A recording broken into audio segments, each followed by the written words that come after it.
Nous sommes dans les Caraïbes, et voici le peuple Taïno. Les scientifiques ont longtemps pensé qu'ils étaient dits les premiers habitants des Grandes Antilles, et que ce peuple parcourait les îles bien avant que Christophe Colomb ne découvre cet endroit. Cependant, une découverte récente a montré que d'autres peuples vivaient là. On les appelle les peuples archaïques, et ils sont désignés, ainsi pour leur capacité à utiliser des outils en pierre.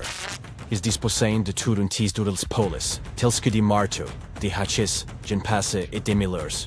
Nous n'avons toujours pas découvert comment ils ont réussi à inventer et à produire tous ces outils sans les ressources du continent. Les scientifiques sont maintenant à la recherche d'une sorte de nécropole ou d'un site archéologique semblable pour en apprendre un peu plus sur ces gens. Un autre site curieux a été découvert il y a quelques années non loin de la Floride. Celui-ci est également précolombien, mais il semble que ses habitants aient été plus intéressés par la mode que par les outils en pierre. Les chercheurs ont découvert un ensemble de 37 anneaux en coquilles de huîtres.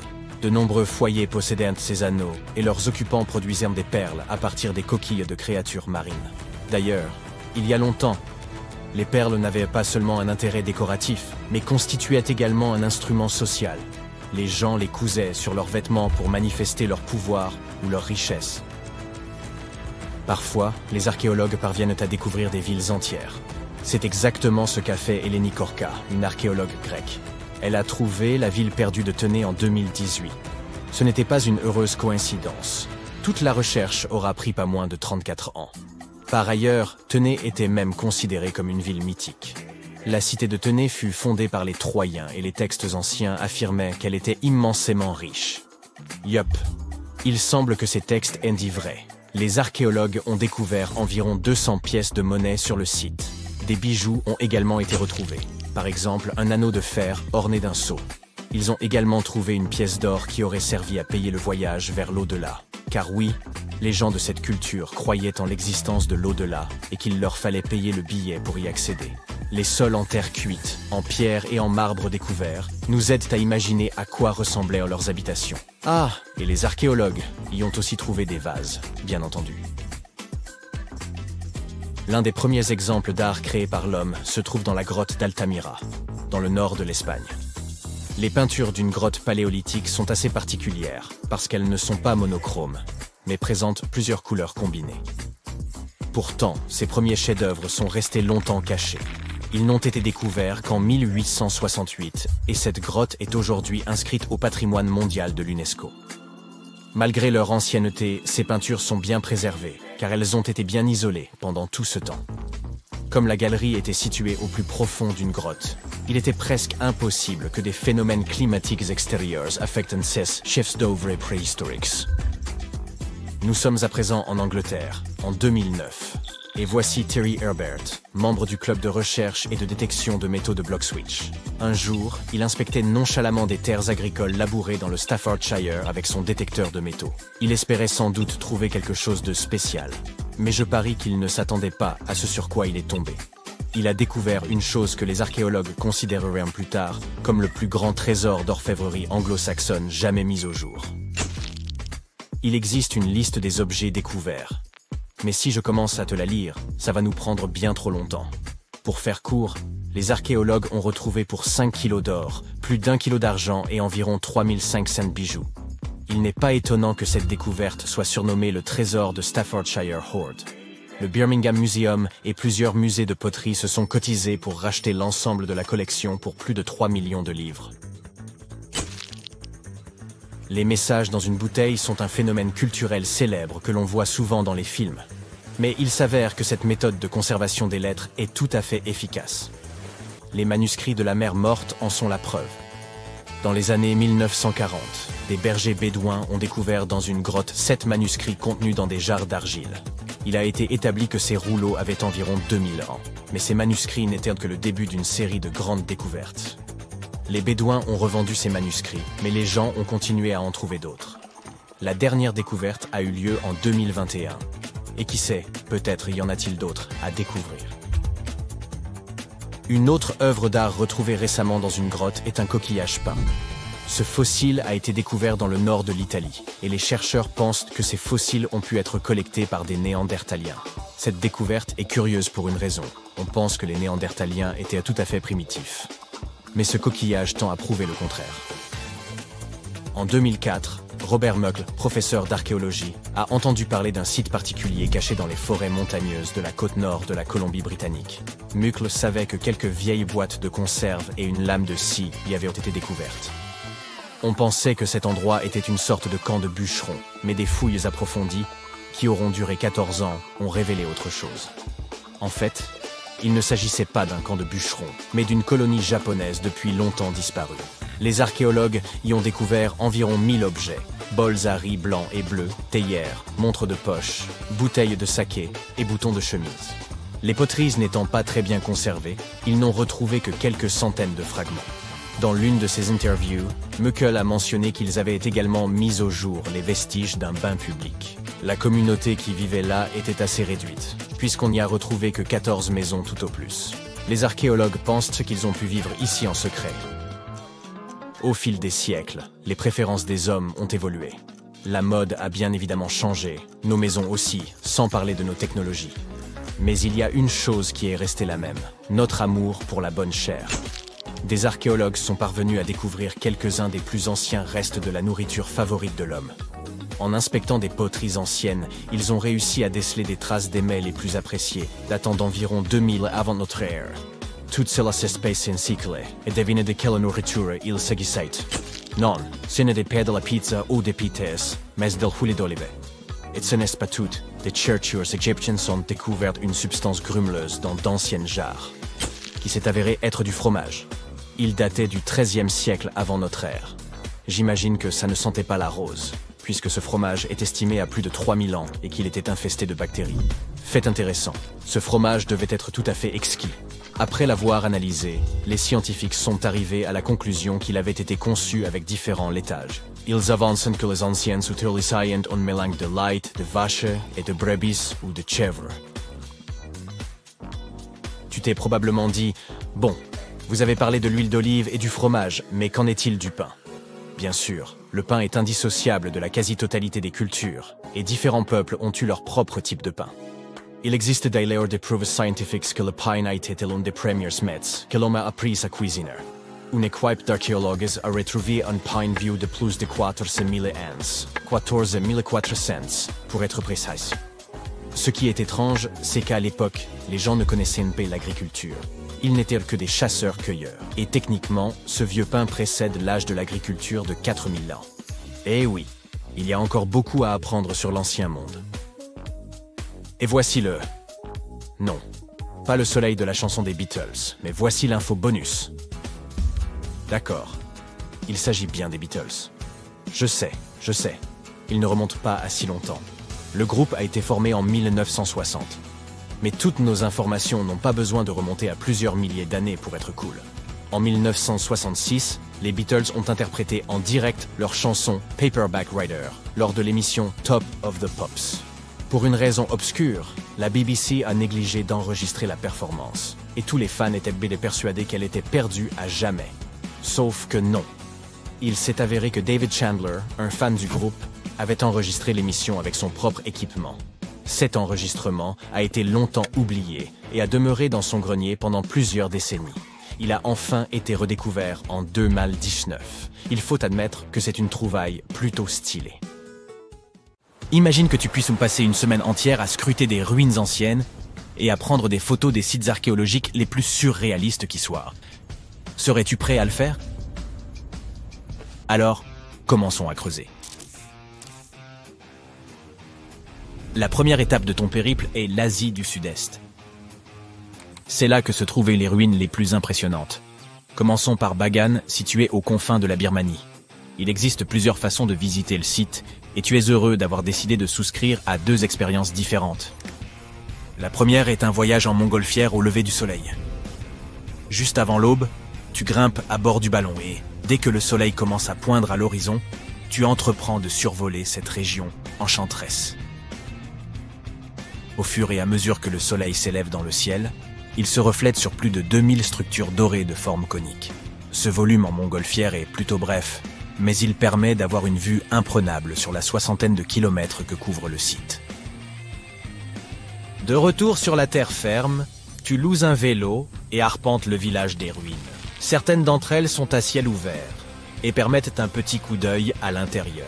Ces magnifiques vestiges ont été construits entre le XIe et le XIIIe siècle de notre ère et faisaient principalement office de lieu de culte. Il s'y trouvait à l'origine plus de 10 000 bâtiments, mais ils se sont progressivement détériorés au fil du temps, notamment en raison des tremblements de terre. Heureusement, le site a été inscrit au patrimoine mondial de l'UNESCO en 2015 et est préservé depuis. Tu attrapes ensuite un volume pour le Cambodge, où tu prends le temps de visiter les temples d'Angkor, un célèbre site archéologique niché au cœur de la jungle. Heureusement que tu as emporté de l'insecticide avec toi. La cité d'Angkor aura été la capitale de l'Empire Khmer du 9e au 15e siècle.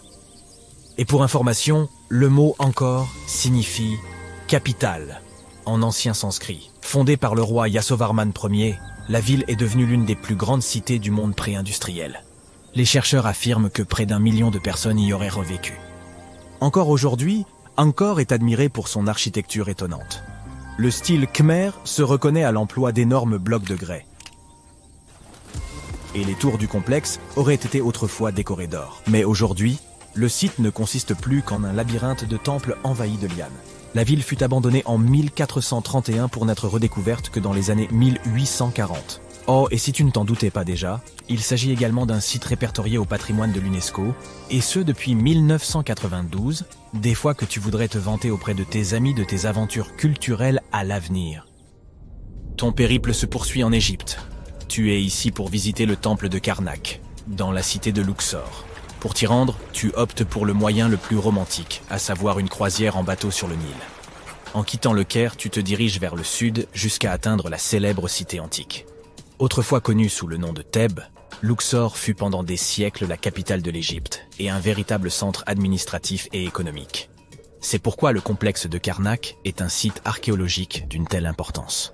Tu choisis de le visiter de nuit et, dès l'entrée, tu es frappé par la beauté du site. Le soir, de puissants projecteurs illuminent d'une lueur dorée les statues et les colonnes en pierre du temple. Celui-ci est immense et a été principalement construit au XVIIIe et XIXe siècle avant notre ère. Chaque pharaon égyptien de cette période a apporté sa propre marque architecturale au site. L'apogée de cette visite est une promenade dans l'allée des Sphinx, conclue par la découverte de la grande salle hypostyle. Cette vaste chambre est remplie de piliers imposants et de colonnes en grès massif. C'est un spectacle à couper le souffle. De l'Égypte, tu te diriges vers la Jordanie. Si tu aimes les paysages au ton mordoré, tu es au bon endroit. La cité de Pétra est une merveille du monde antique. Située dans le désert jordanien, la ville fut un centre commercial dès le XVe siècle avant notre ère. Les Nabatéens, un ancien peuple arabe, demeuraient aux abords de la ville rose et a prospéré pendant de nombreux siècles, ayant accumulé une quantité importante de richesses. La ville était connue pour son système innovant de gestion des eaux, lequel a rendu la région habitable. Et bien entendu, tu auras un aperçu de S&E vestiges lors de ta visite. La structure en forme de porte monumentale, sculptée à même la roche, et qui a fait la renommée de Pétra, s'appelle la Khazne, ou trésor du pharaon. Elle se trouve à l'entrée principale du site, et on dit qu'un véritable trésor y serait enfoui. N'oublie pas de te placer juste en dessous de l'arche, et de prendre l'une de ces photos connues de tous pour tes réseaux sociaux. Une fois Pétra cochée sur ta liste, tu t'envoles pour le sud de l'Europe. Plus précisément, la pointe de la botte italienne. Tu as prévu une excursion d'une journée afin de visiter les ruines de Pompéi. Pompéi est accessible en voiture depuis la ville de Naples. Elle abrite les ruines sinistres mais parfaitement préservées d'une cité qui fut jadis engloutie par la lave. L'éruption du Vésuve, en 79 après JC, a laissé la ville de Pompéi complètement ensevelie sous des millions de tonnes de cendres. La cité antique a été retrouvée pour la première fois sous la roche volcanique au XVIe siècle. Mais ce n'est que dans les années 1870 que l'on a entrepris de l'excaver. Aujourd'hui, tu pourrais déambuler dans les allées de ces anciennes ruines romaines et te figurer à quoi ressemblait la ville à son apogée. Pompéi était une agglomération riche et animée. Les ruines du site ont révélé que de nombreux quartiers de la ville possédaient plusieurs fours à pain, de vastes marchés et même des maisons avec balcons. Un signe de grande richesse à l'époque. Et crois-le ou non, certaines œuvres d'art ont survécu à l'éruption. Les archéologues ont découvert des sculptures et des fresques parfaitement conservées, représentant des banquets et des créatures mythologiques. Tout cela tend à indiquer que les membres de la haute société y résidaient. La ville possédait même des thermes et un système de douche fabriqué dans des matériaux de luxe. Pendant que tu te trouves encore en Europe, tu feras bien un saut pour visiter l'emblématique Stonehenge. C'est une parfaite excursion d'une journée si tu séjournes un jour à Londres, qui ne se trouve qu'à un court trajet de ta destination. Stonehenge est situé dans la plaine de Salisbury, dans le Wiltshire, en Angleterre, et représente l'une des ruines les plus connues au monde. Vieux de plus de 5000 ans, ces curieux anneaux de roche comptent parmi les plus anciennes structures en pierre de la planète. Faits de grès, ils sont entourés de mystères, car on ignore encore largement qui les a construits et dans quel but.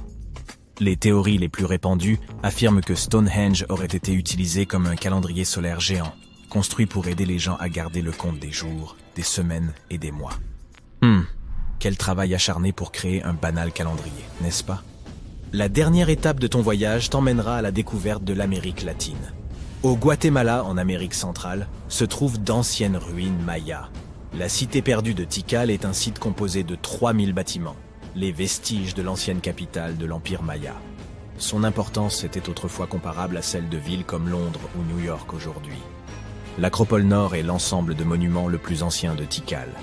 Érigée à la seule force des bras humains en 350 avant notre ère, elle servait de lieu de dernier repos aux rois et aux prêtres. À l'époque, ces pyramides à degrés étaient peintes en rouge, une couleur adorée des Mayas. Mais aujourd'hui, bien sûr, tu ne verras plus que le calcaire. Tu te demandes peut-être ce qui a pu précipiter la chute d'une ville aussi grandiose. Les archéologues n'ont aucune idée de la cause du déclin de Tikal.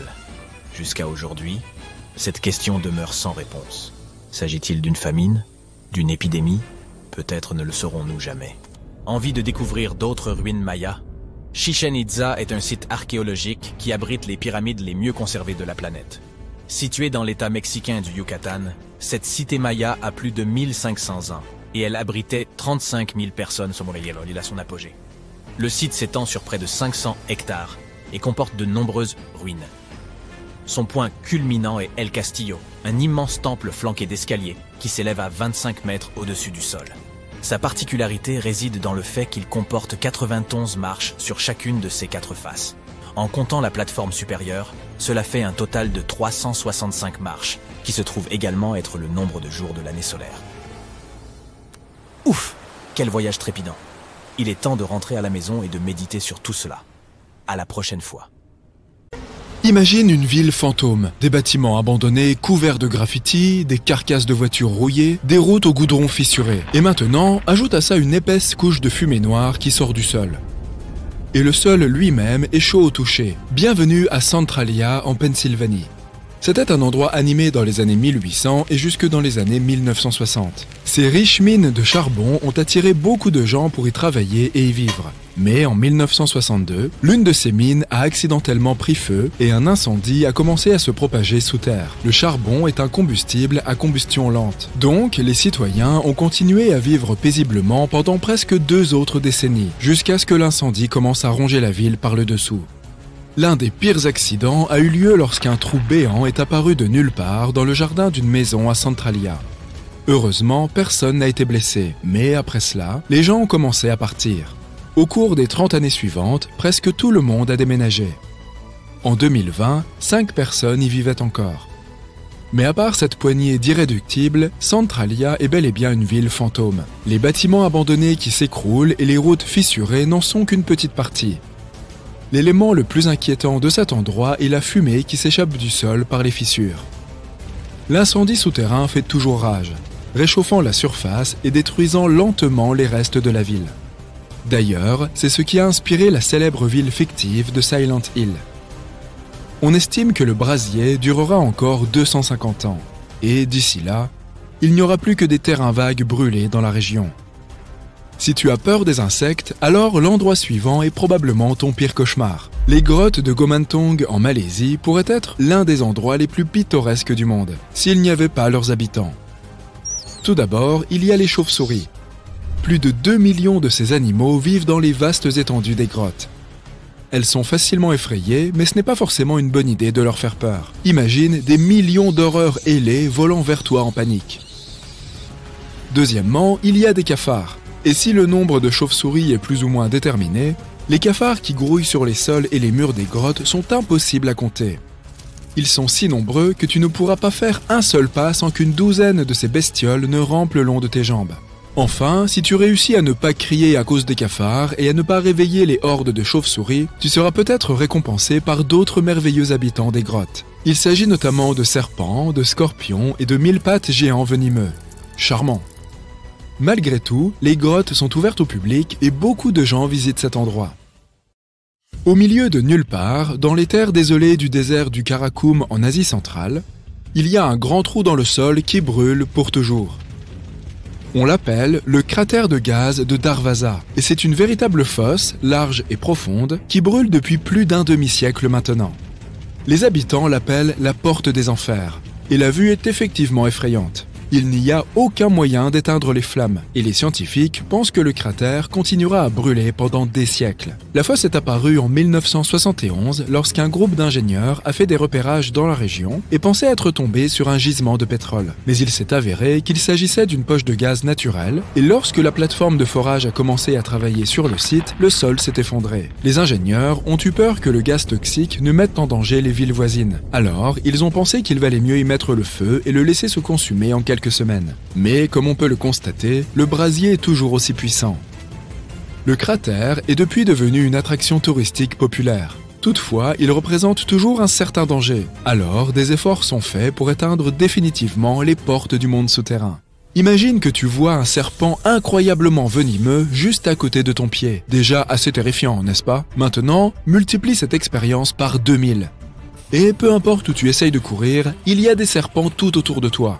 Bienvenue sur l'île aux serpents, dont le nom ne pourrait pas mieux la décrire. L'île est située non loin de la côte du Brésil et abrite des milliers de vipères, Jararaca iloa, ou trigonocéphales insulaires. Il y a environ 11 000 ans, le niveau de la mer a augmenté et a séparé l'île du continent, et beaucoup de ces vipères se sont retrouvées piégées sur l'île. Leurs cousines du continent sont également venimeuses, mais pas autant. La variété insulaire a dû évoluer pour survivre, et elle l'a fait de façon particulière. Comme il n'y a pas beaucoup d'animaux terrestres à chasser pour les vipères, elles se sont adaptées en chassant plutôt les oiseaux. Et pour que leur venin soit efficace, il fallait qu'il soit instantané. Ces vipères dorées ont donc développé un venin qui est 5 fois plus puissant que la variété ordinaire. Cela leur a permis de prospérer et il y a maintenant 1 à 5 vipères par mètre carré sur l'île. L'île est considérée comme si dangereuse que le Brésil en a interdit tous les visiteurs, au cas où quelqu'un serait assez fou pour s'y rendre. Perdu dans les bois la nuit, tu tombes soudain sur une silhouette humaine.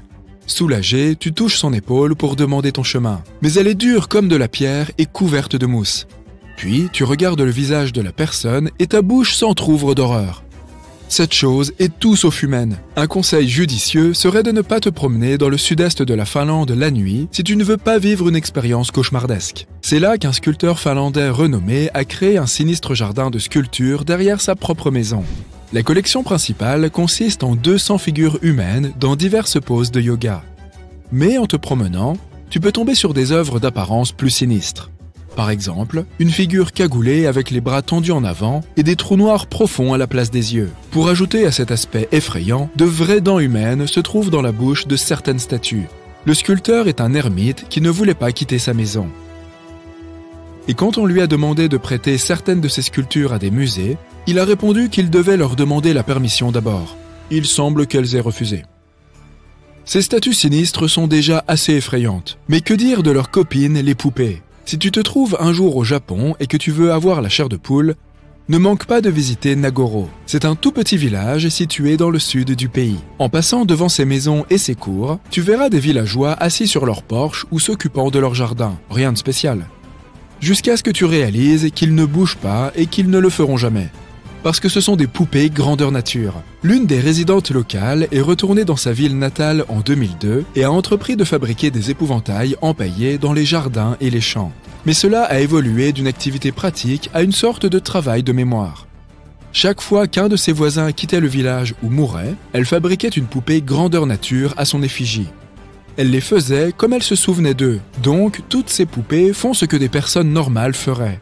Elles sont assises, debout, couchées sur le sol, et il y a même des classes entières de poupées dans l'école locale. Mais le plus étrange dans cette histoire, c'est que la population humaine de Nagoro compte moins de 30 personnes, et que les épouvantails sont plus nombreux que les habitants vivants, à raison de 10 contre 1. Il y a plus de 350 poupées dans le village aujourd'hui. Du souvenir de leur créatrice, il y avait environ 300 personnes vivant à Nagoro quand elle était enfant. Et maintenant, depuis 20 ans, elle leur rend hommage à tous. Environ 3000 visiteurs viennent à Nagoro chaque année. Et beaucoup d'entre eux reviennent également les années suivantes. Le village est assez difficile à atteindre, car il est situé sur l'une des îles les moins fréquentées du Japon. Et la gare la plus proche est à 1 heure de route. Mais cela n'arrête pas les touristes qui veulent voir de leurs propres yeux ces épouvantails merveilleusement effrayants. La structure de Richat est une formation gigantesque au milieu du Sahara et qui ressemble à s'y méprendre à une vaste cible de fléchettes.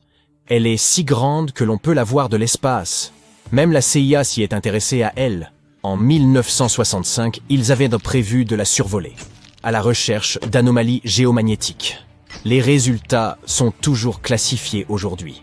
Peut-être que les rumeurs sont vraies et que cet endroit est vraiment la cité perdue de l'Atlantide. On suppose que l'Atlantide aurait coulé sous les vagues. Mais de récentes découvertes nous orientent dans une direction différente. C'est une histoire ancienne qui remonte très loin dans le temps, et Platon a été le premier à la mentionner. Le lieu avait une végétation luxuriante et une structure singulière. 3 cercles concentriques de terre entourant 2 cercles d'eau. 2 citations clés des écrits de Platon suggèrent que l'Atlantide n'aurait peut-être pas été une île ordinaire au milieu de l'océan. De plus, l'Atlantide aurait subi une influence majeure de l'Afrique et de l'Europe, ce qui remet en question l'idée qu'elle ait pu se trouver dans l'Atlantique. Il s'avère que l'œil du Sahara et l'Atlantide se ressemblent. Lorsque les astronautes ont vu l'œil du Sahara depuis l'espace, ils ont d'abord soupçonné qu'il s'agissait du cratère d'impact d'une météorite. Mais les anneaux de la structure correspondent à la disposition décrite pour l'Atlantide. Plus important encore, le Sahara n'a pas toujours été un désert. Il s'est transformé d'une région tropicale en un désert aride, il y a environ 11 000 ans. Les chercheurs ont retrouvé des traces d'un immense fleuve, le Tamanrasset, qui aurait pu abreuver toute une communauté. Celui-ci s'écoulait vers la structure de Richat, pareillement à la description de Platon. La voie maritime transsaharienne traversait le Sahara il y a 50 à 100 millions d'années, et l'on prétend que la mer aurait détruit l'Atlantide il y a environ 11 500 ans, probablement en raison d'une montée rapide du niveau de la mer causée par la fin de l'ère glaciaire. L'imagerie satellite de la NASA montre des motifs qui concordent avec cette théorie. Ces cercles concentriques pourraient être la clé permettant de dévoiler les secrets de l'évolution de notre planète au cours de millions d'années. Ils ont été façonnés par l'érosion de plusieurs couches de roches résistantes, créant un motif étrange fait de crêtes et de ravins. Le pic principal se dresse fièrement à 400 mètres de haut.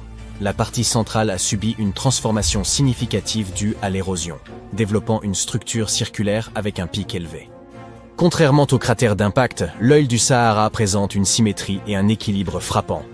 Certains affirment que cela résulterait du soulèvement des roches, sculptées par le vent et l'eau. D'autres pensent qu'il s'agirait d'un ancien anticlinal, érodé jusqu'à révéler cette forme concentrique. Ensuite, il y a la théorie du dôme de sel, suggérant que c'est la flottabilité du sel qui aurait sculpté cette merveille. Les techniques de datation ont prouvé qu'elle s'était formée il y a 252 à 541 millions d'années, à plus ou moins 1 million d'années près. D'anciens artefacts sont éparpillés autour des anneaux extérieurs de la structure, près du lit du fleuve asséché. Certains outils en pierre plus anciens ont également été retrouvés dans la même zone. Et pourtant, même si quelques pointes de lance de l'ère néolithique y ont été trouvées, il n'y a pas beaucoup de signes que des gens y aient vécu à l'époque. La région semble avoir été exploitée pour des activités à court terme comme la chasse ou la fabrication d'outils. Il existe d'autres mystères surnaturels qui parsèment notre monde.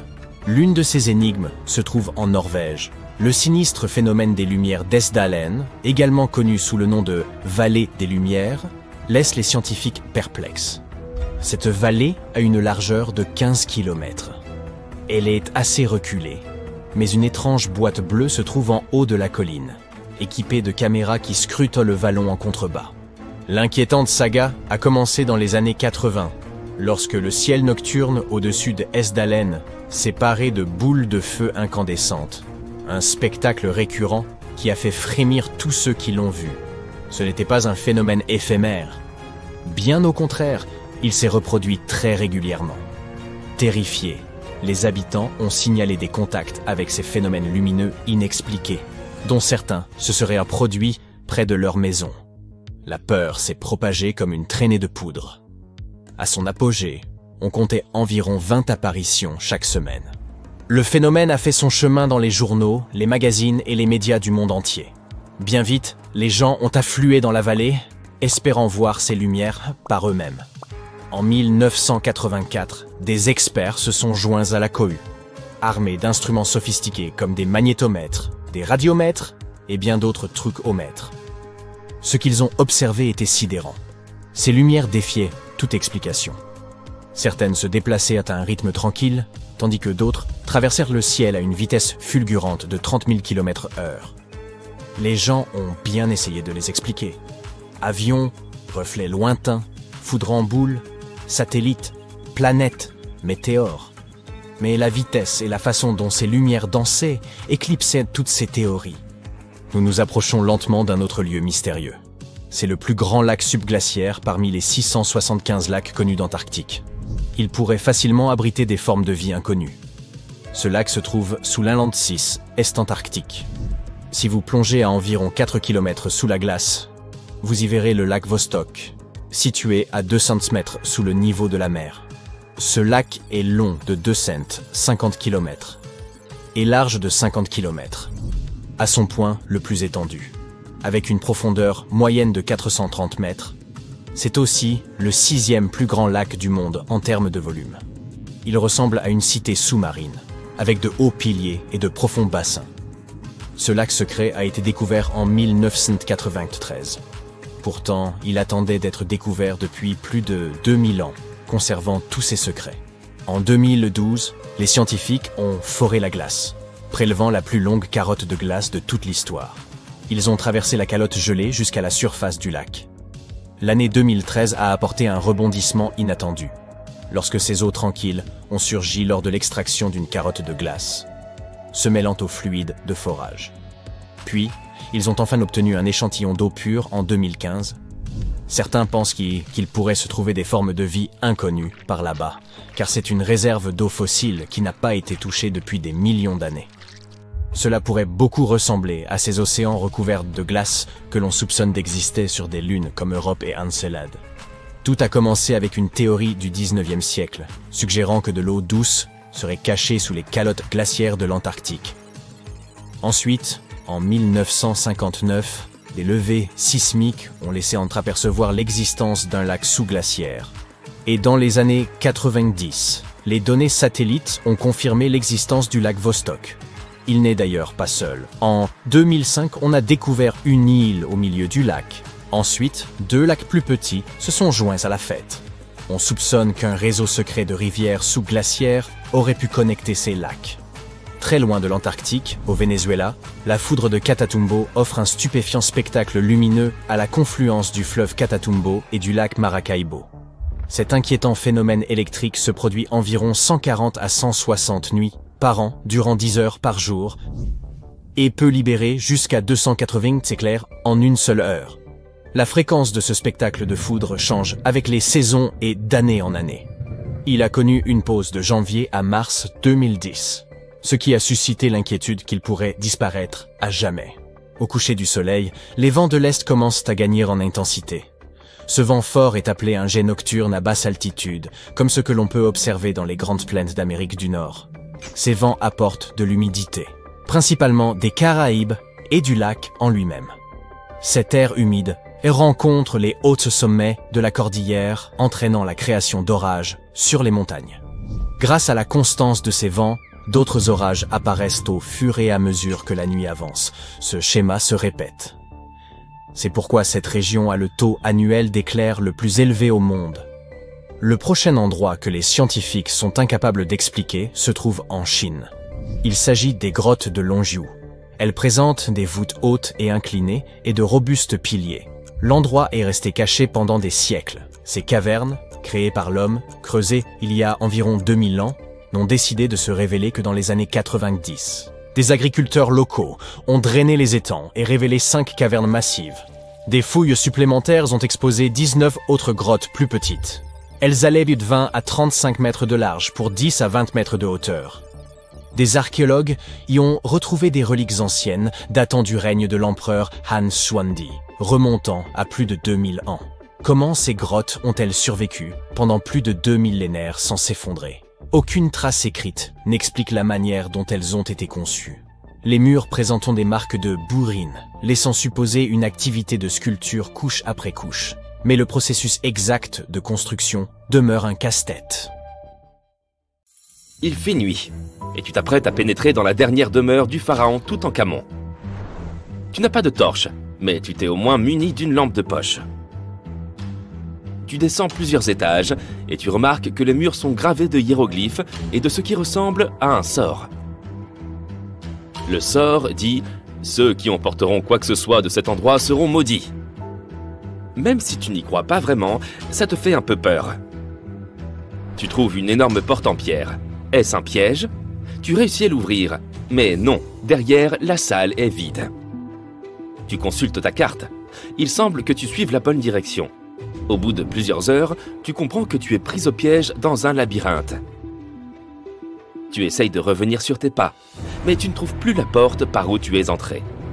Ça y est, te dis-tu, tu es tombé dans le piège du pharaon. Et tu n'as rien apporté à manger. Nous avons tous vu des films hollywoodiens dans lesquels le personnage principal explore des ruines et se trouve confronté à des pièges très dangereux, n'est-ce pas? On nous a répété que la royauté égyptienne protégeait ses dernières demeures à l'aide de scorpions et de serpents venimeux, de portes coulissantes qui vous emprisonnent à vie et d'immenses rochers qui écrasent tous ceux qui se trouvent sur leur chemin.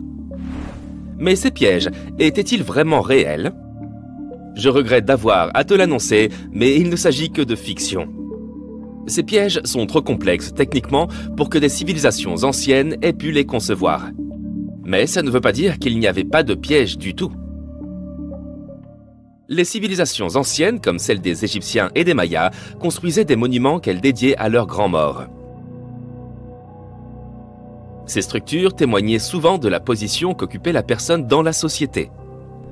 Ainsi, pour les personnes vraiment importantes, les VIP de leur époque, on bâtissait d'immenses monuments qui abriteraient leurs dépouilles longtemps après leur disparition. Certaines de ces civilisations croyaient que la vie se poursuivait de l'autre côté du voile. C'est pourquoi on enterrait les gens avec leurs possessions. S'ils étaient riches et puissants, les sépultures étaient remplies d'or et de richesses. Imagine maintenant que tu vives en Égypte ancienne. Tu sais exactement où se trouvent tous les tombeaux des pharaons et tu as entendu des rumeurs sur les grandes richesses conservées dans ces lieux. Peut-être serais-tu tenté d'aller y jeter un coup d'œil? Il s'agit de grandes salles remplies du sol au plafond d'objets d'or, de bijoux et même d'argent. C'est vrai, c'est tentant. Et comme il n'y avait pas de gardien pour protéger l'entrée de ces lieux, les Égyptiens devaient faire preuve d'imagination pour préserver ces trésors. Les pièges étaient une solution très pratique. On construisait par exemple des salles vides à l'intérieur des monuments afin de confondre les voleurs. Examinons la dernière demeure d'Amenhotep III. Elle fut construite dans la ville de Luxor, dans un wadi secondaire de la vallée des rois. Deux ingénieurs français ont découvert le monument entre 1905 et 1914. Cette structure est immense et comporte plus de 10 salles reliées entre elles par de longs couloirs et de raides escaliers. La salle du roi est la mieux dissimulée et avant de la trouver, un étranger sera perdu plusieurs fois dans ce sombre dédale. D'autres pharaons ont tenté de protéger leurs richesses en faisant construire des monuments dont les faux planchers dissimulaient des trous d'une profondeur pouvant aller jusqu'à 6 mètres. Les visiteurs indésirables étaient ainsi découragés dans leurs recherches en voyant s'ouvrir le sol en chemin vers la chambre du roi. Outre les faux planchers, ils excellaient à construire de véritables labyrinthes de couloirs et de fausses murailles. Et les voleurs pouvaient mettre des heures avant de trouver la riche sépulture. Quant aux serpents venimeux, il est probable qu'ils soient venus d'eux-mêmes s'installer dans les fosses de ces monuments. Et sans doute ne restaient-ils pas très longtemps. Comment ces reptiles auraient-ils pu survivre des années durant sans nourriture dans cet obscur intérieur? Oui, il s'agit donc bien encore d'une légende inventée par Hollywood. Si ces pièges te paraissaient ennuyeux, les archéologues ont trouvé un moyen de dissuasion intéressant dans la dernière demeure de la Reine Rouge de Palenque, au Mexique. Palenque était l'une des puissantes cités mayas du Mexique précolombien. On pense que la Reine Rouge était la grand-mère du dernier roi maya. Sans aucun doute, une personne d'une grande importance pour l'Empire. En son honneur, un immense monument fut construit pour conserver son corps après sa mort. La découverte de la tombe elle-même a été un véritable événement. Les archéologues ont trouvé un ancien monument en creusant sur le site en 1994. Ils ont d'abord vu une salle avec une porte cachée. Une fois la porte ouverte, ils ont découvert un long couloir. Enfin, au bout de ce couloir, se trouvait la chambre de la reine. Les archéologues étaient impatients de mettre au jour cette salle contenant la momie de la reine. Elle était entourée de perles, de coquillages de jade et de pierres précieuses. Mais en explorant les vestiges, l'équipe a remarqué quelque chose d'assez étrange. La pièce était couverte de poudre rouge. Les chercheurs connaissaient l'importance de cette couleur pour le peuple maya et savaient qu'ils s'en servaient pour décorer leurs vêtements et leurs bâtiments. Mais ils ne comprenaient pas la présence de cette substance inconnue dans la sépulture de la reine. Après en avoir rapporté un échantillon pour une analyse approfondie, ils ont découvert que cette poudre était du cinabre, un minéral très nocif. Cette poudre, lorsqu'elle est inhalée, peut causer de graves dommages à la santé d'une personne. L'équipe a conclu qu'il ne pouvait s'agir que d'un piège pour ceux qui tenteraient de s'emparer de ces richesses. Les poudres toxiques sont peut-être les pièges les plus efficaces que nous ayons vus jusqu'à présent. Mais le moyen le moins onéreux d'éloigner les visiteurs indésirables était peut-être d'inscrire des sortilèges sur les surfaces des monuments. Nous en ririons probablement aujourd'hui, mais à l'époque, cela marchait extrêmement bien. Les sorts disaient généralement que quiconque emporterait quoi que ce soit connaîtrait un destin funeste. Certaines formules promettaient aux voleurs qu'ils perdraient leur maison dans de grands incendies ou de terribles inondations, d'autres que les malfaiteurs auraient des problèmes de santé incurables. Mais rien de tout ça n'a suffi à dissuader les pilleurs. D'étranges histoires semblent attester de la réalité de ces sortilèges.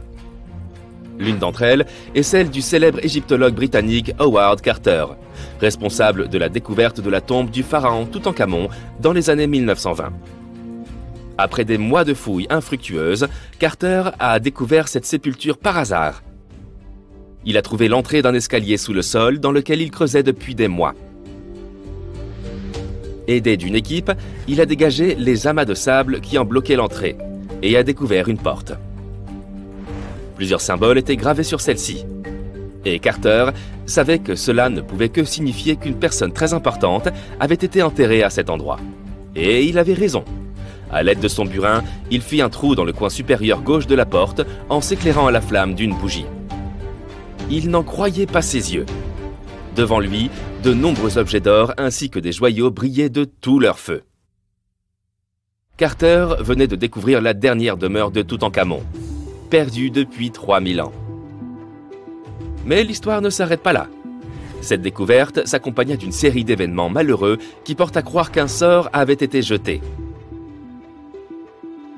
Quelques années plus tard, Carter mourut mystérieusement. Et certains de ses assistants perdirent leur maison dans des inondations, tout comme l'une des formules le promettait. Certaines personnes croient qu'il s'agit de simples coïncidences, car il n'y a aucune preuve du lien entre ces différents événements. Et toi, qu'est-ce que tu en penses? Était-ce un bon piège après tout? Les mystères sans réponse autour des civilisations anciennes ont été une source d'inspiration pour de nombreux théoriciens du complot. En fait, certains de ces mystères sont si intéressants que beaucoup d'entre nous y croient déjà, ou aimeraient y croire. Une chose est sûre cependant, aucune de ces milliers de théories du complot n'a jamais été... quel est le mot? Ah oui, classée, à moins qu'elle ne l'ait vraiment été. Nous savons tous que la CIA a fait des choses plus ou moins discutables au cours de son histoire, au nom de la sécurité nationale. Mais on ne s'attendrait pas à ce qu'un livre représente une menace à la fois nationale et internationale. La CIA a récemment déclassé certaines parties d'un livre qui parle de civilisations anciennes disparues et des événements catastrophiques qui les ont fait disparaître il y a des milliers d'années. Ce livre mystérieux a été écrit en 1963 par un certain Chan Thomas et il devait être publié par Emerson House en 1965 jusqu'à ce que la CIA s'en mêle. Pour une raison mystérieuse, ils ont classé le livre. Et il n'a jamais été rendu public jusqu'à récemment. Mais c'est là que ça devient intéressant. Le livre a été déclassé en 2013 en raison de la loi sur la liberté d'information. Mais il n'a été rendu public qu'en 2016. Et ce qui a été rendu public soulève vraiment quelques questions. La version originale de ce document comptait 284 pages. Mais l'essai en PDF qui a été publié était fortement censuré et ne comportait que 57 pages, soit 1/5 de l'ensemble du document. Les pages ont été éditées, avant d'être rendues publiques, de telle sorte que l'on ne remarque même pas que les autres pages sont manquantes. Personne ne sait vraiment pourquoi ce livre a été classé secret en premier lieu, mais d'après ce qu'on a laissé entendre, il a un contenu des plus intéressants. L'auteur du livre avait une imagination débordante et une grande passion pour les civilisations anciennes. Et même si ce qu'il a à dire fait réfléchir, certaines choses sont tout simplement bizarres. Il pense que notre planète est enfermée dans un cycle sans fin de déplacement des pôles et de la croûte terrestre, qui sont responsables de l'extinction massive de nombreuses civilisations qui existaient il y a plus de 6000 ans, avant même les Sumériens. Il pense que ces événements ont causé plus de dommages à la Terre que les météores, et il fonde cette théorie sur quelques artefacts qui existent dans le monde entier, mais qui n'ont pas vraiment été remarqués jusqu'à récemment. Mais j'y reviendrai dans un instant. Les extinctions massives dont parle le livre comprennent la fin de la période glaciaire, lorsque d'énormes couches de glace de 3,2 km d'épaisseur ont disparu d'Europe du Nord, d'Amérique du Nord et du Canada, entraînant l'extinction de centaines d'espèces. Et voici comment l'auteur illustre son hypothèse. Il pense qu'il y a eu un déplacement des pôles géomagnétiques qui a provoqué des changements catastrophiques dans l'atmosphère et la croûte terrestre, entraînant l'extinction de nombreuses civilisations au fil du temps. Bien que le déplacement des pôles géomagnétiques soit une réalité, il ne se produit pas du jour au lendemain. Il se produit très lentement, environ toutes les quelques centaines de milliers d'années, selon les scientifiques. Mais c'est un peu plus compliqué qu'il n'y paraît. C'est un fait bien connu que le pôle Nord se trouve quelque part au-dessus de l'Alaska et que le pôle Sud est proche du milieu de l'Antarctique. Il s'agit là des pôles géographiques, et ils seront toujours le Nord et le Sud. Cependant, les pôles magnétiques de la Terre se sont inversés il y a quelques centaines de milliers d'années. Ainsi, si tu avais une boussole il y a 700 000 ans, disons, elle pointerait plutôt vers le Sud et te montrerait l'Antarctique. Mais l'auteur du livre a une théorie différente. Il pense que le basculement des pôles magnétiques Nord et Sud ne se produit pas toutes les quelques centaines de milliers d'années, mais tous les 12 000 ans. Et que ce basculement se produit en quelques heures seulement, provoquant une catastrophe apocalyptique. Il pense que cela se produit à la suite d'une explosion dans le noyau de la Terre. Cette explosion provoque le basculement des pôles magnétiques, mais aussi le déplacement de la croûte terrestre. Selon ce livre, en raison de ces événements catastrophiques, un grand nombre des continents de la Terre qui étaient submergés sont remontés au-dessus du niveau de la mer en quelques heures seulement. Maintenant, c'est là que ça devient intéressant. L'auteur affirme également que les Andes péruviennes se trouvaient sous l'océan avant le dernier déplacement des pôles. Et même si cela semble tiré par les cheveux, puisque les Andes se trouvent à environ 6700 mètres au-dessus du niveau de la mer, des preuves ont été apportées à la fin des années 80 pour étayer cette affirmation. Les scientifiques ont trouvé des os de baleines et des fossiles vieux de plusieurs millions d'années au sommet des Andes et des montagnes de l'Himalaya. Il est également suggéré dans le livre que le gel profond que la Terre a subi au cours du Trias récent a provoqué la perturbation du Gulf Stream. Des mammouths gelés ont été retrouvés piégés dans des blocs de glace, avec de la nourriture encore dans la bouche. Il s'agit là d'un véritable mystère, car ils étaient rompus au froid glacial. Et ils faisaient partie des rares animaux qui pouvaient vraiment survivre à l'ère glaciaire. Alors, qu'est-ce qui a pu les faire geler si rapidement ? Ouais, de quoi se gratter la tête, pas vrai ? Le document décrit également la grande pyramide de Gizeh comme une véritable énigme. La pyramide de Gizeh est composée de 2,5 millions de blocs de pierre, placés les uns sur les autres avec une grande précision. Elle mesure près de 230 mètres de large et plus de 137 mètres de haut. À ce jour, nous ne sommes toujours pas en mesure d'expliquer comment elle a été construite, et il est également difficile de comprendre sa conception interne. À l'intérieur, la pyramide ne présente aucune similitude avec les autres pyramides et, malgré la croyance populaire, aucune momie n'a été trouvée dans l'une d'entre elles. Si tu trouves ça un peu bizarre, attends le prochain scoop. On ne trouve absolument aucun hiéroglyphe dans aucune des pyramides. Et cela vaut dans les deux sens. Qu'est-ce que je veux dire? Qu'il n'y a pas non plus de pyramide, ni rien qui ressemble à une pyramide dans aucun des hiéroglyphes. Monsieur Thomas pense que les pyramides ont été créées des centaines de milliers d'années avant les Égyptiens, par une civilisation qui s'est éteinte. En parlant de civilisation, dans son livre, il mentionne même les Grecs. Il affirme qu'en Grèce, il existait une autre ancienne race d'humains qui s'est également éteinte. Il affirme qu'ils étaient extrêmement grands, aux yeux bleus et aux cheveux blonds, et qu'ils avaient accès à des technologies avancées que les Grecs ne pouvaient même pas connaître à leur apogée.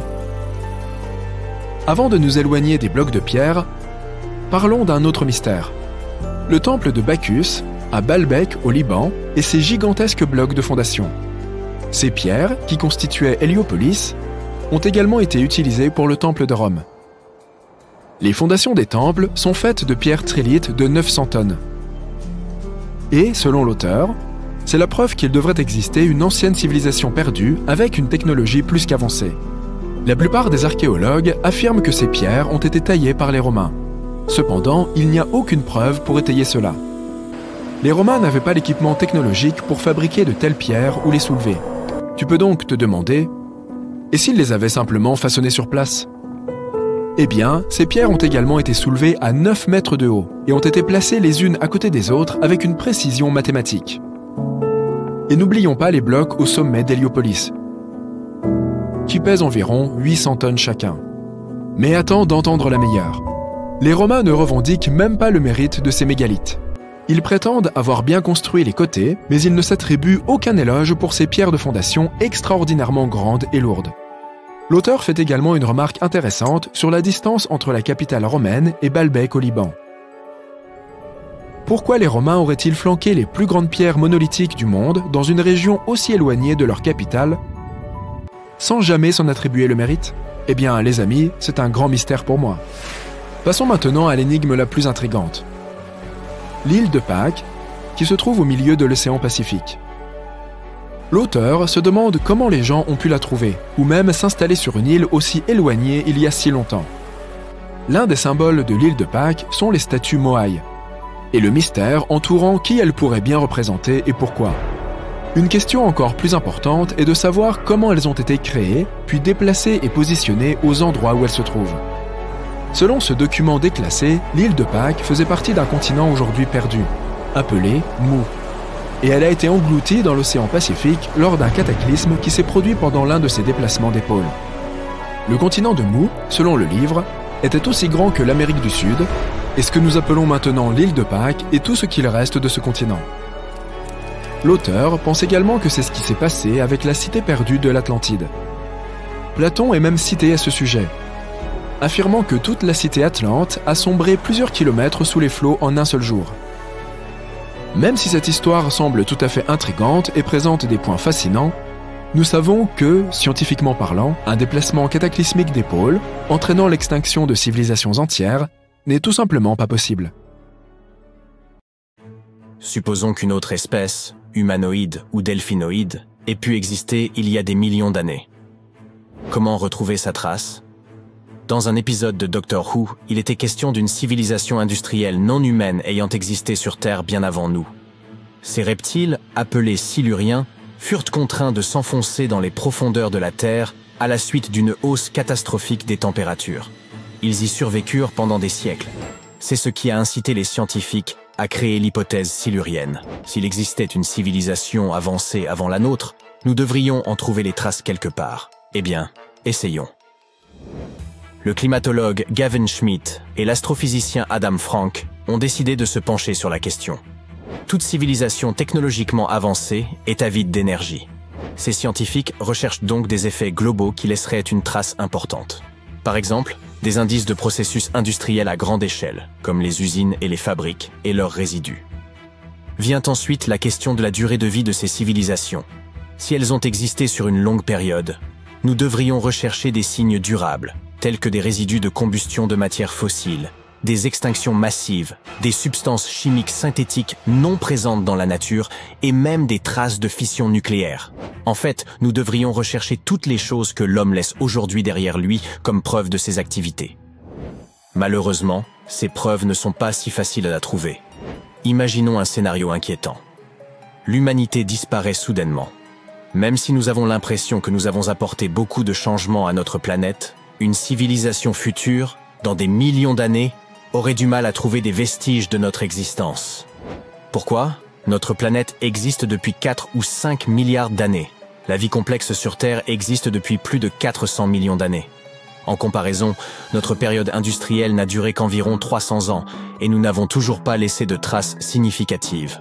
Nos archives sur l'histoire de la Terre sont pleines de lacunes, surtout si l'on remonte très loin en arrière. Le registre des fossiles ne contient que quelques éléments. Il est très sélectif et incomplet. En moyenne, un fossile apparaît tous les 10 000 ans, et les empreintes de dinosaures sont encore plus rares. Les montagnes s'élèvent, les océans changent, et la tectonique des plaques peut facilement effacer les traces de civilisations entières. Après quelques millions d'années, il y a de fortes chances que tout signe physique d'une civilisation ait disparu. Pour trouver au moins quelque chose, nous devons rechercher des éléments tels que des configurations sédimentaires anormales ou des taux isotopiques inhabituels. En outre, les fossiles se forment principalement dans l'eau, ce qui nous empêche de savoir quelle fut la destinée des créatures terrestres. Ainsi, même s'il existait il y a des millions d'années une société technologiquement avancée, et même si elle était beaucoup plus avancée que la nôtre, nous aurions beaucoup de mal à trouver des indices de son activité. Frank et Schmitt tentent de comprendre comment nous pourrions espérer en repérer les traces. La découverte de véritables villes serait la preuve ultime de l'existence d'une civilisation de type silurien sur Terre. Mais Adam Frank n'est pas très optimiste. Même aujourd'hui, nos villes représentent moins de 3% de la surface du globe. Il est donc facile de passer à côté des ruines d'anciennes cités. La survie d'une ville sur des dizaines de millions d'années dépend du niveau d'affaissement de la terre qui l'entoure. Elle peut soit se retrouver enfermée dans la roche, soit se voir érodée par la pluie et le vent. Ainsi, des lieux tels que le quartier français de la Nouvelle-Orléans ont plus de chances de figurer dans les archives géologiques que par exemple le quartier de Haight-Ashbury à San Francisco. En ce qui concerne la découverte d'objets anciens, les chances sont également assez minces. Aucun iPhone préhistorique ne survivrait sur des millions d'années, quel que soit son matériau. Trouver des restes fossilisés est peut-être un peu plus probable, mais cela reste problématique. Étant donné que l'homme moderne n'existe que depuis une centaine de milliers d'années, il est tout à fait possible que nous ne voyions tout simplement pas les traces d'une espèce plus ancienne et plus avancée. Mais tout n'est pas sans espoir. Nous pourrions tomber sur ces traces dans les roches. Notre époque chaotique actuelle pourrait laisser une marque dans l'histoire géologique de la Terre. D'autant plus que nous sommes en train de vivre un PETM 2.0. J'y reviendrai dans un instant. Les chercheurs s'efforcent donc d'étudier les changements dans le cycle du carbone. Depuis le XVIIIe siècle, l'activité humaine génère une grande quantité de carbone fossile. Il en résulte une marque particulière dans le rapport isotopique du carbone, une sorte de signature qui montre la différence entre le carbone présent dans les êtres vivants, tels que les coquillages, et le carbone présent dans les roches volcaniques sans vie. Les scientifiques cherchent également à identifier des indices dans la disposition des sédiments. La présence de grands deltas côtiers peut signifier que des rivières artificielles furent autrefois creusées par les habitants d'une civilisation hypothétique. Des traces d'azote peuvent suggérer une agriculture à grande échelle, où l'on utilisait beaucoup d'engrais. Des pics de concentration de métaux dans les sédiments pourraient révéler la présence de rejets provenant d'industries lourdes. Bien entendu, une seule découverte de ce type ne nous apprendrait rien. Selon M. Schmitt, il convient de rechercher plusieurs signes à la fois. En l'absence d'artefacts incontestables, le caractère unique d'un événement ne peut être démontré que par une variété d'indices et non pas par une série de changements liés à une cause unique. Dans leur quête d'indices de type silurien, les scientifiques ont même décidé d'examiner la Lune. Certains astronomes s'étonnent que personne ne se soit penché sur la question auparavant. Ils ont même plaisanté sur la possibilité que des dinosaures ayant pu construire des fusées et laisser des traces sur la Lune ou d'autres corps célestes. Ces astronomes pensent que les planètes semblables à la Terre ont tendance à effacer les traces de civilisation à leur surface. Ils explorent donc l'idée saugrenue que ces êtres hypothétiques y ont pu voyager dans l'espace. Dans ce cas, des vestiges de leur technologie, appelées technosignatures, pourraient en se trouver non seulement sur notre Lune, mais aussi sur des astéroïdes, ou même enfouis sur Mars. Là, ils pourraient perdurer pendant des millions, voire des milliards d'années. Malheureusement, jusqu'à présent, bien qu'ils aient sondé les 380 millions d'années écoulées et examiné tous les événements anormaux, les chercheurs n'ont pas trouvé de traces évidentes d'une civilisation technologique. Mais ils n'abandonnent pas pour autant. Frank appelle à poursuivre les recherches. Par exemple, nous pourrions étudier comment les produits chimiques industriels modernes se conservent dans les sédiments océaniques. Cela pourrait nous aider à identifier des traces chimiques similaires dans l'histoire de la Terre. S'il n'y a pas de traces, pourquoi se donner tant de mal? Ces recherches sont basées sur les récents articles de Schmitt et Frank. Ils se sont penchés sur l'Anthropocène. Il s'agit de la période dominée par les activités humaines sur Terre. Elle est remplie de ce que l'on appelle des hyperthermies. Il s'agit d'événements préhistoriques au cours desquels les températures sur Terre ont fortement augmenté sur une période relativement courte. Des sortes de vagues de chaleur extrêmes du passé. Le maximum thermique du passage Paléocène-Éocène, ou PETM, en est un bon exemple. Ce phénomène, qui s'est produit il y a environ 55 millions d'années, s'est traduit par une hausse rapide des températures mondiales. En l'espace de 200 000 ans, la température moyenne sur Terre est passée d'environ -12,8 à -10 degrés Celsius. Nous étudions ces hyperthermies pour comprendre comment elles se sont produites, qu'elles soient dues à des causes naturelles ou à des activités humaines. Et elles sont donc à l'origine des recherches de Frank et Schmitt. Pour les étudier, les scientifiques ont commencé à examiner les signaux chimiques et leurs différentes traces présentes dans les roches. Ce faisant, Schmitt et Frank ont découvert d'étranges parallèles entre tous les problèmes climatiques actuels et les périodes passées de changements rapides de température. Il existe une grande similitude entre le PETM et d'autres événements hyperthermiques. Tous ces travaux ne visent donc pas seulement à résoudre un mystère historique. Comprendre notre impact sur l'environnement peut nous aider à trouver de meilleurs moyens de vivre en harmonie avec la planète et d'éviter de disparaître en tant qu'espèce. Notre Voie lactée regorge de planètes qui pourraient être propices à la vie, mais nous ne savons pas s'il existe d'autres civilisations. La Terre est le seul endroit que nous connaissons où vivent des êtres vivants. Il y a environ 200 ans, on se demandait s'il n'y avait pas une civilisation sur Mars. À l'époque, c'était une vraie question. Mais une fois que nos sondes spatiales nous ont envoyé des photos, nous avons constaté qu'il n'y avait aucune preuve de l'existence d'une civilisation extraterrestre, et nous sommes un peu passés à autre chose. Aujourd'hui, cette question n'est même plus considérée comme un sujet scientifique sérieux. Elle est même un peu ridicule. Mais personne n'a encore fixé de limite claire à ce qui aurait pu se produire sur notre propre planète il y a très longtemps. Même nous n'avons aucune preuve. Nous ne devrions pas écarter cette possibilité. N'oublions pas que l'humanité a mis du temps à identifier les dinosaures. Les Siluriens attendent peut-être patiemment leur heure. On dit que cet endroit regorge d'argent. Il y serait entreposé depuis des siècles, mais personne n'a réussi à l'emporter de cette île. Les chasseurs de trésors sont fascinés par cet endroit depuis 1795. Nombreux sont ceux qui ont tenté leur chance à la recherche de ces richesses, peut-être cachées là des pirates espagnols ou par des Templiers. Mais aujourd'hui, on ne peut plus s'y rendre, le lieu ayant été privatisé. Tout ce que l'on peut faire, c'est une excursion autour de l'île. Sinon, il est toujours possible de regarder l'émission de télé-réalité des frères Lagina, Rick et Marty, qui forment une équipe de passionnés à la recherche des trésors de l'île aux Chênes, en Nouvelle-Écosse, au Canada. Il semblerait qu'il n'existe aucun endroit au monde où les caméras de télévision ne peuvent aller. L'une des découvertes les plus célèbres est celle du puits au trésor. Malgré son nom prometteur, il n'était pas rempli d'argent. Remontons donc d'environ 2 siècles. Le puits au trésor fut découvert par un jeune homme de 16 ans en 1795. Un jour, Daniel McGuinness alla pêcher sur l'île aux Chênes. Il y vit un arbre. Évidemment, il s'agissait d'un chêne. Mais il portait des marques bizarres. Ces marques ne semblaient pas naturelles. Daniel décida donc de faire un tour dans la zone. Il aperçut alors un trou dans le sol et commença à creuser. 2 de ses amis l'aidèrent.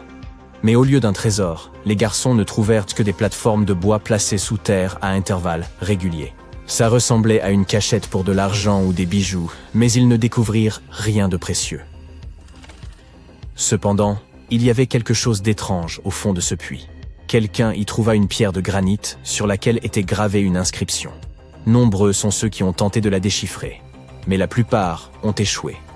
Il en existe cependant une traduction. 40 pieds sous terre, 2 millions de livres sont enterrés. Oui, McGinnis et ses amis auraient dû creuser davantage.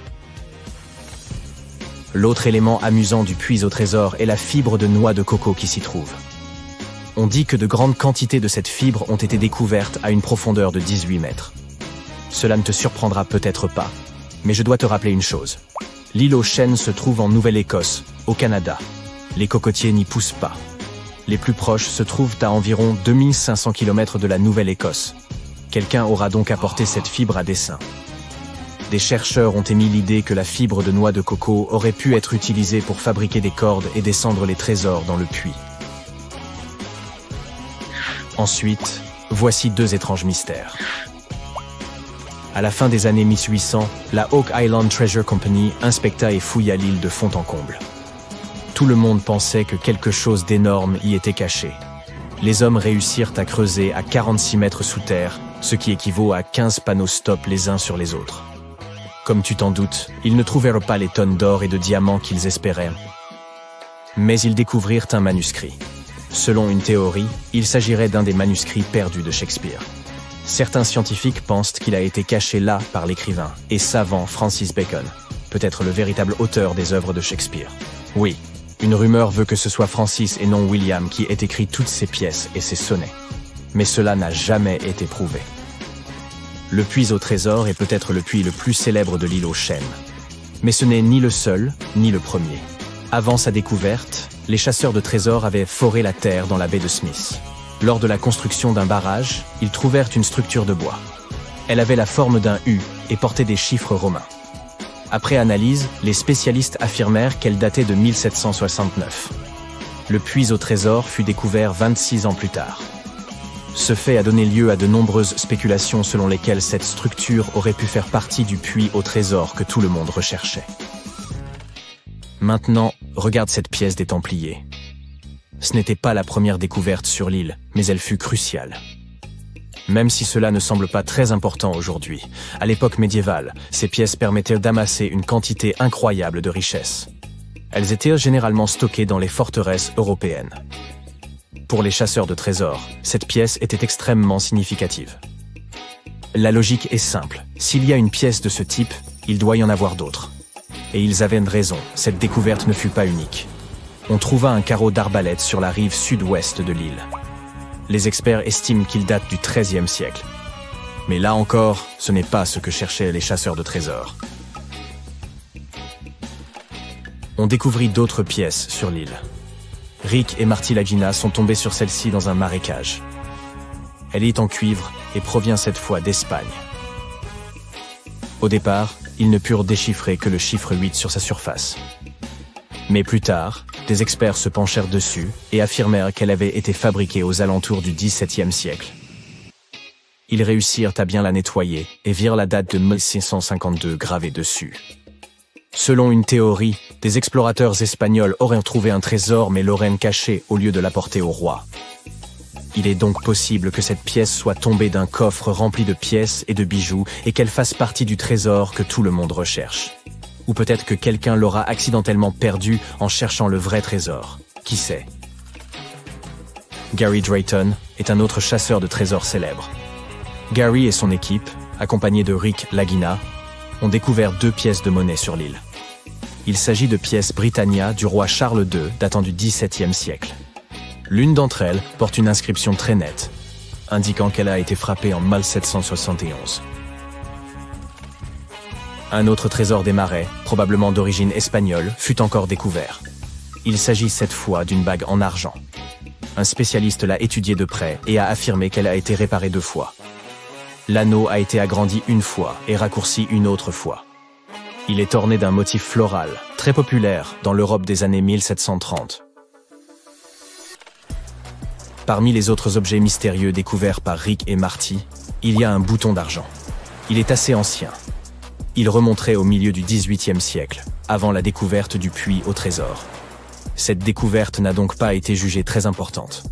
Le bouton a pu simplement appartenir à un fermier qui élevait du bétail sur l'île. Il n'existe aucune preuve officielle qu'on ait jamais trouvé un coffre rempli de pierres précieuses et de pièces de monnaie sur l'île aux chênes. Mais quelques passionnés y ont trouvé des bijoux. Tout d'abord, ils ont trouvé une broche sertie d'une magnifique pierre rouge. Ils pensaient à tort qu'il s'agissait d'un rubis. Mais un expert a déclaré qu'il s'agissait d'un grenat. La broche est en argent et est plutôt ancienne. Les spécialistes pensent qu'elle a pu être fabriquée vers le XVIe ou XVIIe siècle. On a découvert une autre broche, sans pierres précieuses, mais ornée d'un motif complexe, le dessin d'une feuille et d'une corde. La feuille possède 13 pointes, ce qui a immédiatement éveillé la curiosité des chasseurs de trésors. Tout d'abord, un arbre à 13 branches est gravé sur un rocher de la côte nord de l'île. De plus, de nombreuses personnes pensent que le chiffre 13 était important pour les Templiers. Nos passionnés ont également trouvé une broche non loin de l'endroit où vivait Daniel McGuinness, celui qui a trouvé le puits au trésor. La broche a été montrée à un expert, Charles Lewton Brain. Il leur a affirmé que ce bijou n'était pas serti de pierres précieuses. En fait, la pierre qui semblait être précieuse n'était qu'un morceau de verre. Il s'agit d'un verre riche en plomb, du cristal. Après analyse, on s'aperçut que la broche était partiellement en or. Les spécialistes affirment qu'elle date du XIVe siècle. Alors, s'agit-il du trésor que tout le monde recherchait? Si vous franchissez cette petite porte de pierre à Hiérapolis, en Turquie, vous risquez de ne jamais en revenir vivant. Dans l'Antiquité, les gens pensaient qu'il s'agissait d'une sorte de portail vers les enfers. Les Romains entraient avec des taureaux en parfaite santé, et après quelques minutes, ils voyaient ces animaux s'effondrer, comme s'ils avaient été frappés par une force mystérieuse. Mais ce qui est encore plus étrange, c'est qu'il n'arrivait rien aux hommes, qui entraient et sortaient sans problème. Aujourd'hui, des études pourraient apporter une réponse à ce phénomène étrange. Tout cela serait lié à la taille des personnes.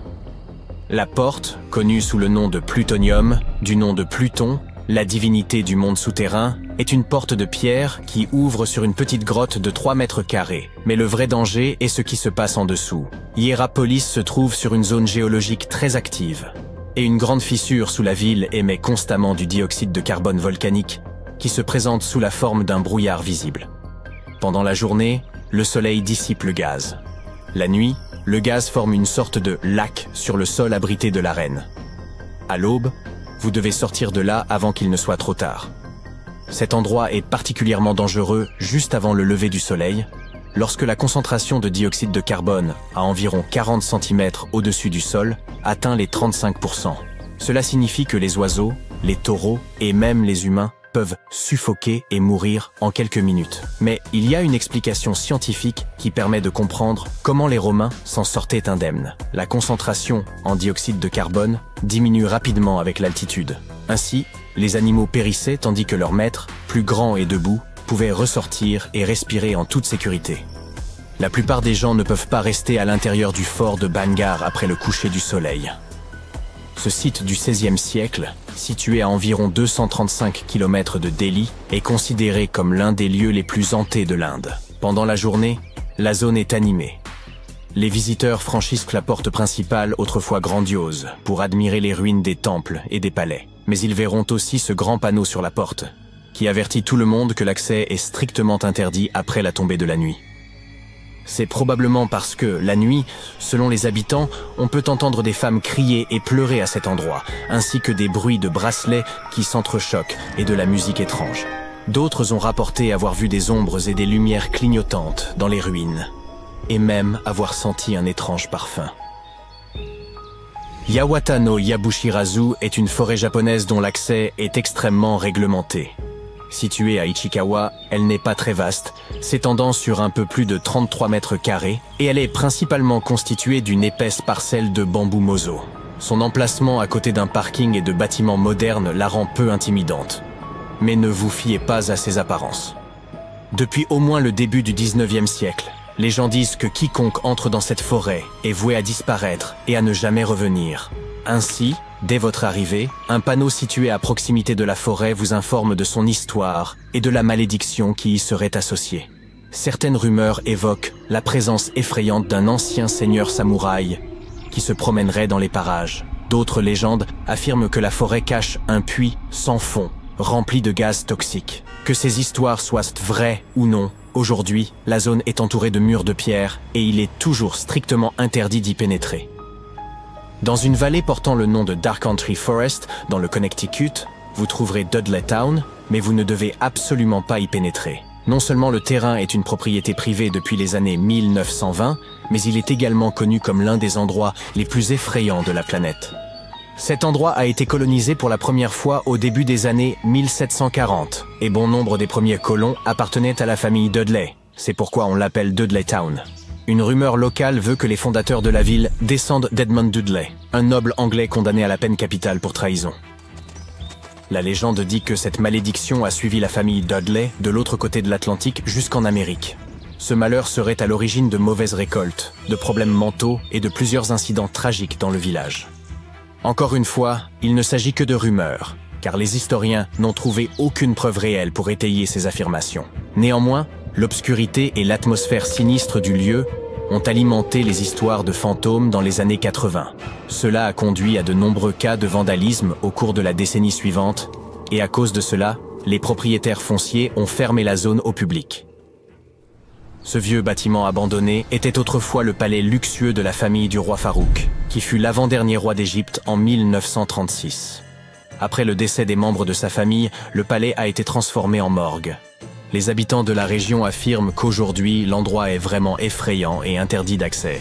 Certaines personnes ont déclaré avoir vu des ampoules vaciller et des ombres se déplacer en produisant des bruits étranges. Un jour, un groupe d'enfants serait entré à l'intérieur et aurait complètement paniqué en découvrant que toutes les portes avaient soudainement disparu, les laissant dans l'obscurité la plus totale.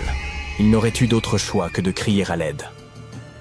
Cette île hawaïenne est interdite d'accès depuis plus d'un siècle. Elle s'appelle Niihau et est la plus petite île habitée d'Hawaï, avec une superficie d'environ 180 km². Elle compte environ 84 habitants. L'île ne dispose pas de réseau de téléphonie mobile, de routes goudronnées ou de lignes électriques, seulement de panneaux solaires pour l'électricité. Une seule famille est propriétaire de l'île depuis 1964, lorsqu'un fermier écossais l'a achetée pour $10 000. Ce qui équivaudrait à environ $250 000 aujourd'hui. L'île est restée dans la famille, transmise aux descendants du fermier, les Robinson. Depuis, elle est restée privée et son accès est donc très restreint et se fait essentiellement sur invitation. Les tunnels d'Erdstall sont un réseau d'environ 2000 passages souterrains mystérieux que l'on trouve principalement en Europe centrale, notamment en Autriche et en Bavière. Ces tunnels sont généralement étroits et exigus, souvent juste assez large pour qu'une personne puisse s'y faufiler à la fois, et on pense qu'ils remontent au Moyen-Âge, peut-être au XIIe siècle. Ce qui intrigue le plus dans ces tunnels, c'est leur raison d'être. Malgré de nombreuses recherches, personne ne sait vraiment pourquoi ils ont été construits.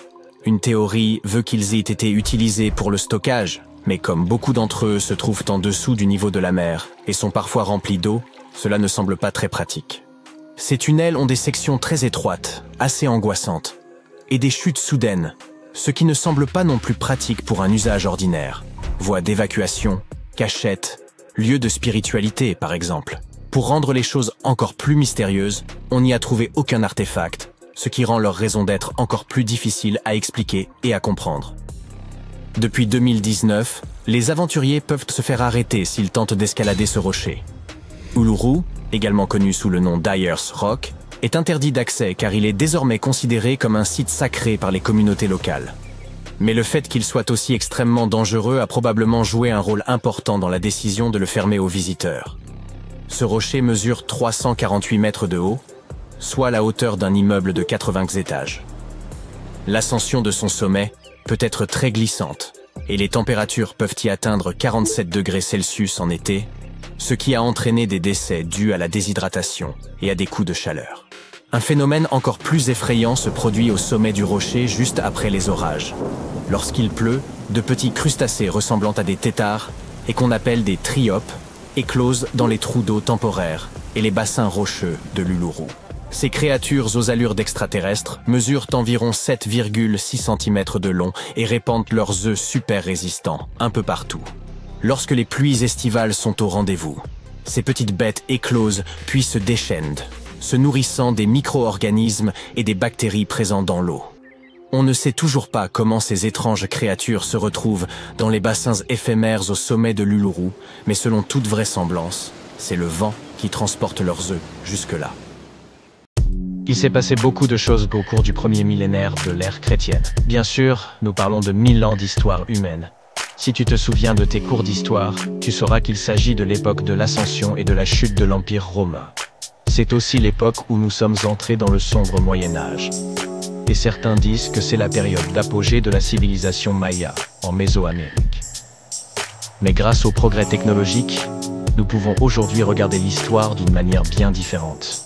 Tu vois, les archéologues ont trouvé des preuves réelles que la civilisation maya pourrait avoir commencé bien plus tôt. Et que depuis son origine, cette civilisation était loin d'être simple. Pour en savoir plus, tu devras plonger dans les forêts tropicales du Guatemala. Prêt pour la balade? Les forêts tropicales sont denses et difficiles d'accès. Si tu étais archéologue, tu les trouverais également très menaçantes. C'est d'ailleurs l'une des raisons pour lesquelles nous sommes restés si longtemps dans l'ignorance au sujet des Mayas. Mais regarde un peu ça. Tu t'attendrais à voir des ruines de ce genre au Portugal, en Angleterre ou aux États-Unis. Je parle de ces routes de 40 mètres de large, peintes en blanc, pour aider les voyageurs à se déplacer la nuit. À titre indicatif, ces routes faisant environ la moitié de la taille d'un terrain de football américain. Enorme, les scientifiques ont récemment mis au jour un réseau de 160 vecinos de satanistique de routes similaires, et ils pensent qu'elles détiennent davantage toutes premières ruines mayas répertoriées à ce jour. Ces routes, qui traversent parfois des terrains marécageux et pouvaient même être surélevées, sont en quelque sorte les premières autoroutes du monde. On ne dispose pas de registres répertoriant les véhicules à traction animale, mais on pense que ce réseau reliait entre elles 964 localités mayas. C'était comme une immense toile d'araignée. Et d'après ce que les archéologues ont trouvé, ce réseau constituait un système d'interactions économiques et sociales. Cela bat complètement en brèche l'idée traditionnelle selon laquelle la période préclassique maya, que l'on situe entre 1000 et 350 avant notre ère, était constituée de petites colonies tribales. Imagine la main-d'œuvre et les capacités d'ingénierie qu'il fallait pour construire des autoroutes comme ça. Les scientifiques y pensent que ces chaussées furent donc construites à peu près de la même façon que les pyramides. Si ces gigantesques ouvrages architecturaux t'intéressent, ne t'inquiète pas, nous en parlerons dans quelques instants. Les scientifiques pensent que ces routes furent bâties avec un mélange de boue et de pierres de carrière, et avec plusieurs couches de calcaire aussi, bien sûr. Les chercheurs n'ont pu découvrir tout cela que grâce à une toute nouvelle technologie d'imagerie.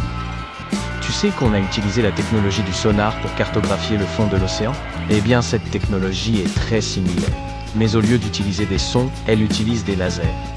Ce système permet aux chercheurs de voir à travers l'épaisse voûte forestière, un peu comme un vision à rayons X.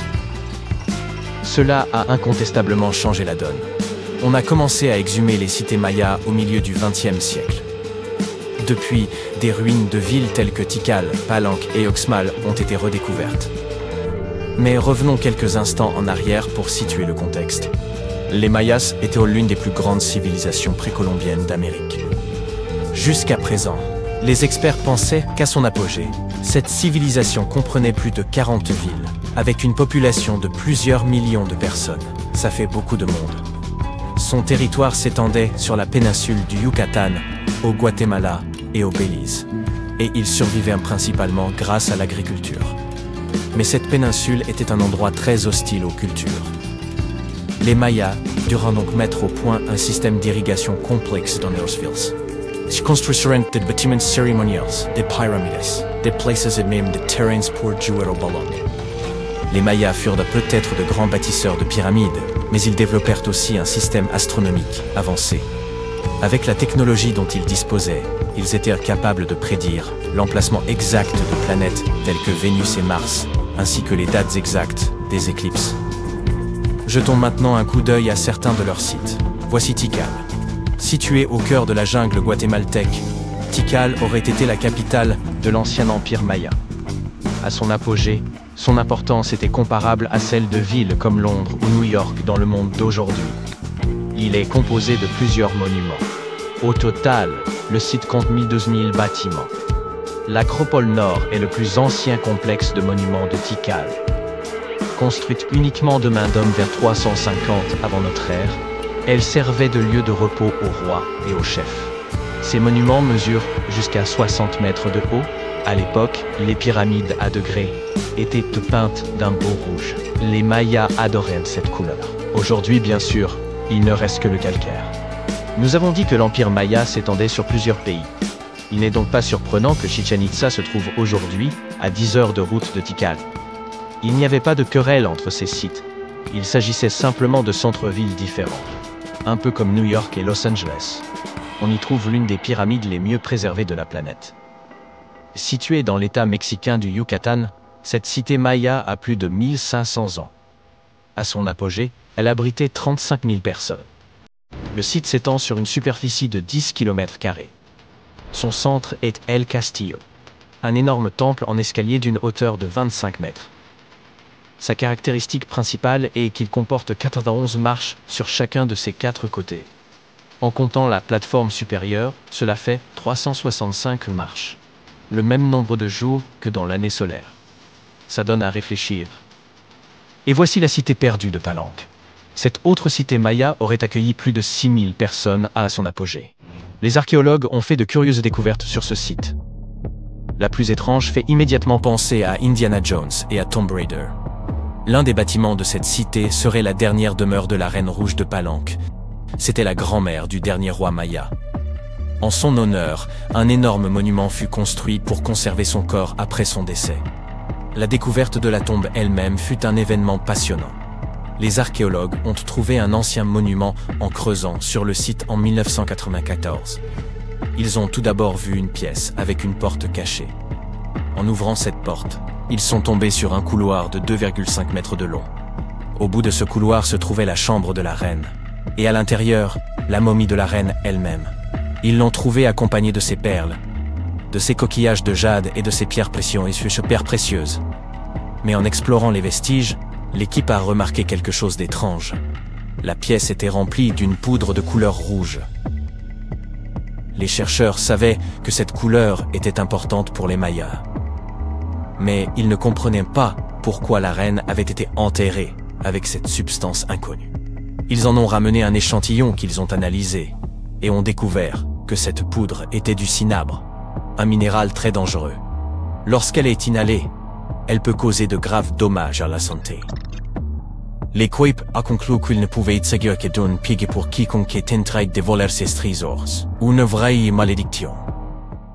Une chose qui a toujours troublé les chercheurs est le manque de données concernant le déclin de cet empire tout-puissant. Quelle aurait pu en être la cause? La sécheresse? Une maladie? De nouvelles recherches menées en 2017 ont tout de même permis de faire la lumière sur cette question. À partir de données recueillies à Saibal, un site situé au sud-ouest de Tikal, les scientifiques ont analysé des céramiques et autres objets exhumés lors de fouilles archéologiques afin d'en savoir davantage sur la disparition inexpliquée de cette civilisation. Ces informations ont montré qu'au lieu d'un effondrement soudain, les Mayas seraient disparus à la suite de plusieurs périodes d'instabilité sociale et de crise politique. Ces événements auraient détérioré les centres-villes et provoqué la dispersion de la population. Et toi, que penses-tu de tout cela? Les étés au Moyen-Orient sont si intenses qu'ils transforment radicalement le paysage, faisant ressurgir d'anciennes cités oubliées. En 2018, une ville construite par un mystérieux empire le long du fleuve Tigre a été libérée de son piège aquatique. Les archéologues se sont précipités sur le site, ne voulant pas manquer cette occasion unique de fouiller et d'en apprendre davantage sur l'histoire de cette cité. Ils pensaient avoir découvert Zakiku, une ville de l'âge du bronze, fondée il y a plus de 3000 ans et submergée dans les années 80 lors de la construction du barrage de Mossoul. Autrefois un centre caravanier prospère du royaume Mitanni, elle disposait d'eau en relative abondance, une ressource rare dans la région, garantissant ainsi son succès. Les connaissances sur ce royaume demeurent limitées, car aucune chronique écrite n'a été trouvée lors des fouilles. C'est pourquoi les archéologues étaient enchantés de découvrir le palais complet autrefois occupé par leur souverain. Quelques années plus tard, après un nouvel assèchement de la région, ils ont mis au jour des fortifications protégeant la ville des envahisseurs. La découverte majeure de leur expédition fut un immense entrepôt public contenant des marchandises et des récoltes, des piles de blé et d'orge, ainsi que des métaux et du bois importé.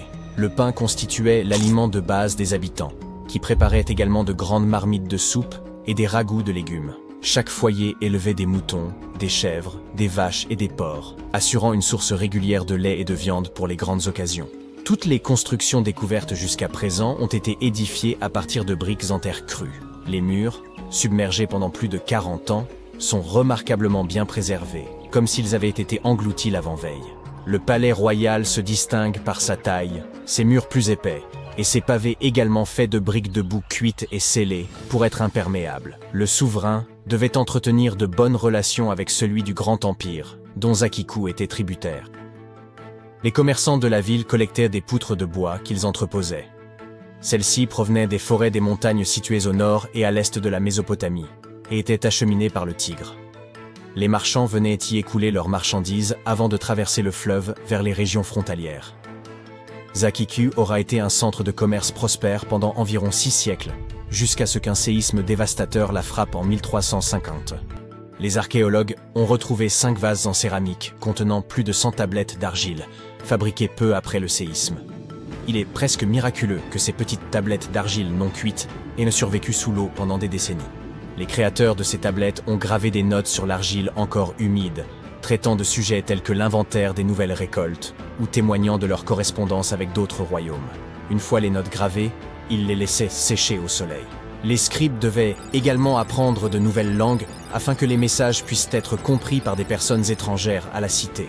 Les chercheurs pensent que les tablettes découvertes faisaient partie d'une archive privée. Ils espèrent pouvoir déchiffrer ces textes afin d'approfondir leurs connaissances sur l'histoire de Zakiku et de son royaume après ce séisme dévastateur.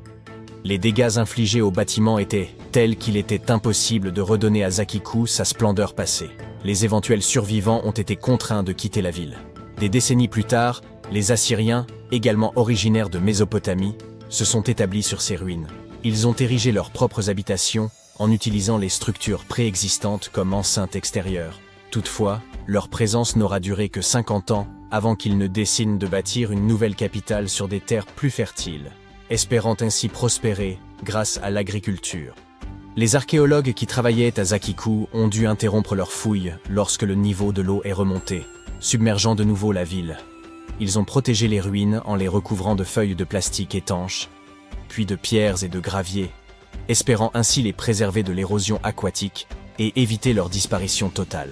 Conscient de l'importance cruciale de l'eau du barrage pour la région, ils prévoient de reprendre les fouilles dès que l'eau se sera de nouveau retirée. Il y a environ 1600 ans, une communauté florissante vivait le long de la rivière Nia, au cœur de ce qui est aujourd'hui le désert du Taklamakan, en République populaire de Chine. Cette rivière, alimentée par la fonte des neiges des montagnes, serpentait à travers le désert sur des kilomètres. Après 3 ans de travail acharné, les archéologues sont parvenus à exhumer 8 tombes, où la chaleur désertique avait parfaitement conservé les vêtements et les objets qu'elles contenaient.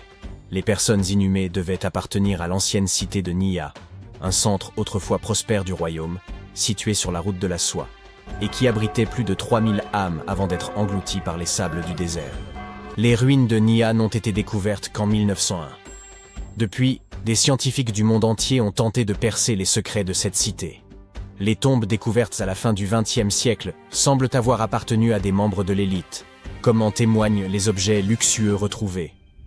Un carquois et un arc, des pointes de flèches en métal, des boucles d'oreilles en or, un collier de perles de verre, une boîte laquée contenant un peigne, du maquillage et un nécessaire de couture. De la soie de très haute qualité a également été retrouvée, avec des couleurs éclatantes comme le vert et le jaune, demeurées étonnamment intactes. Le tissu comportait également des caractères chinois, citant des ouvrages historiques, ce qui a permis aux scientifiques de dater sa fabrication. Plus tard, les archéologues ont mis au jour un vaste site d'habitation et ont dégagé 3 bâtiments en ruine. Il faudra probablement encore de nombreuses années pour comprendre pourquoi la ville a périclité et ce qu'il est advenu de ses habitants. Des archéologues saoudiens et français ont uni leurs efforts près de Riyad, la capitale de l'Arabie saoudite, et y ont découvert une ancienne colonie datant de 8000 ans. Ils ont eu recours à des technologies de pointe, telles que la numérisation laser, les drones et la photographie aérienne pour révéler ce trésor de l'ère néolithique. Dans ce site archéologique important, Ils ont excavé un temple de pierre, les vestiges d'un autel et plus de 2000 sépultures, offrant ainsi un précieux aperçu des anciens rituels. L'équipe a également découvert les fondations de 4 bâtiments imposants, des tours d'angle et des cours extérieures, toutes dotées de réservoirs souterrains pour stocker l'eau destinée à l'agriculture. Un ingénieux système d'irrigation, comprenant des canaux et des citernes, permettait à la ville de prospérer dans l'un des déserts les plus arides au monde. Des dessins rupestres, gravés à même la montagne voisine, illustrent la vie quotidienne des habitants. Les fouilles, en cours depuis plus de 40 ans, continuent de révéler de nouveaux artefacts, offrant toujours plus de réponses aux questions des chercheurs. Des pêcheurs ont découvert des ossements, des outils et des artefacts datant de 9000 ans au fond de la mer du Nord. Des archéologues et des paléontologues britanniques et néerlandais se sont précipités pour examiner ces découvertes, espérant y découvrir des traces du Doggerland submergé. Ils n'ont pas été déçus et ont même découvert des empreintes parfaites laissées par les hommes du Mésolithique. Il y a 12 000 ans, lors de la dernière grande période glaciaire, les îles britanniques n'étaient mais pas du tout des îles. Elles faisaient partie d'une vaste terre composée de collines, de marécages et de forêts denses qui les reliaient au continent européen. Cette terre, appelée Doggerland, abritait une société de chasseurs-cueilleurs préhistoriques. Cependant, avec la fonte des glaciers, le niveau de la mer a commencé à s'élever à une vitesse d'1 à 2 mètres par siècle, forçant les habitants à migrer vers les régions qui correspondent aujourd'hui à l'Angleterre et aux Pays-Bas. Les experts ont alors décidé d'explorer l'histoire de Doggerland en exploitant les données fournies par les compagnies pétrolières opérant en mer du Nord. Jusqu'à présent, ils ont créé des modèles numériques représentant les 47 000 km² que couvrait Doggerland avant sa submersion. Ils doivent encore analyser des échantillons d'anciens insectes et de plantes préhistoriques ainsi que l'ADN des animaux retrouvés pour obtenir une image complète de cette région disparue.